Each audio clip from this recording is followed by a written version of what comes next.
மதுரையில் பள்ளி மாணவியை கர்ப்பிணியாக்கிய கோவில் பூசாரி போக்சோ சட்டத்தில் கைது செய்யப்பட்டார்.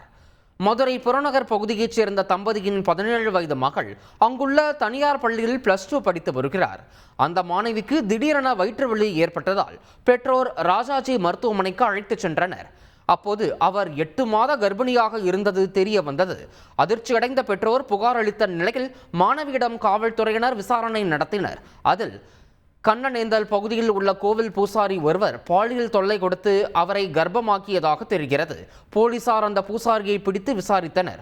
அப்போது கண்ணனேந்தல் பகுதியைச் சேர்ந்த 45 வயதான சசிகுமார் ஆட்டோ டிரைவராக இருந்த அதன் பின்னர் அந்த பகுதியில் கோவிலை அமைத்து அதன் நிர்வாகியாகவும் பூசாரியாகவும் இருந்து வருகிறார்.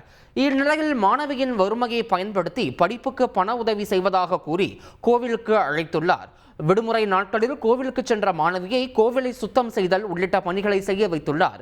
இந்த வாய்ப்பை பயன்படுத்திய அவர் மாணவியை கர்ப்பமாக்கியது தெரிய வந்துள்ளது.